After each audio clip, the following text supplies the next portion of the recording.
Detective Clara Hayes stood outside the grand estate of the late Evelyn Whitmore, a renowned art collector known for her exquisite taste and a collection of rare artifacts.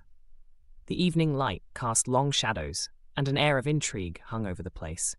Clara had been called in after Evelyn's prized heirloom, a jeweled brooch rumoured to hold a family secret, had gone missing during the reading of the will.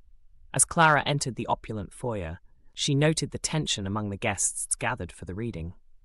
There were Evelyn's 3 children: Oliver, the ambitious businessman; Lily, the free-spirited artist; and Sam, the quiet bookworm.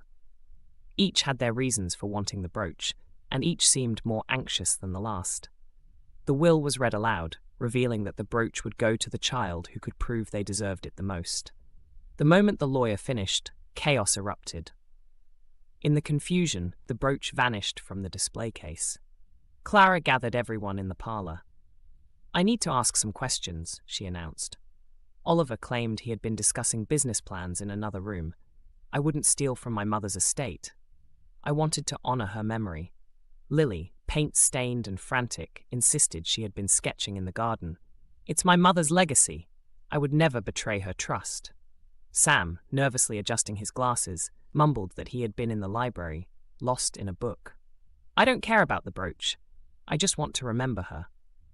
Clara examined the room, noticing a few details. A set of muddy footprints led from the garden to the parlour. She followed them discreetly, her instincts telling her they were important.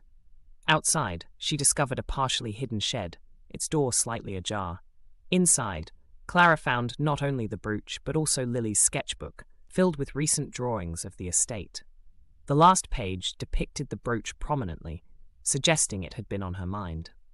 Returning to the parlour with the brooch, Clara confronted Lily. "You painted it as if it held more significance than just an heirloom." Lily looked pale. "I thought it was just a family treasure. I didn't take it." Clara studied the other siblings. "But you knew it would be the key to winning your mother's approval." Just then, Oliver spoke up. "I overheard Sam in the library talking about wanting to keep the family legacy alive. It's possible he took it." All eyes turned to Sam, who appeared flustered. "I just wanted to preserve it. It meant a lot to me." Clara held up the brooch. "But it wasn't just about preserving it, was it? You wanted to protect it from being used as a bargaining chip." The tension in the room was palpable. "Yes," Sam finally admitted, tears welling in his eyes. "I didn't want it to be a source of conflict. I wanted it to be safe." Clara placed the brooch on the table. "Perhaps it belongs to whoever can ensure it's treated as the family treasure it truly is." As the siblings debated their mother's legacy, Clara stepped back, satisfied. The true heirloom wasn't just the brooch, it was the bond they had to nurture among themselves.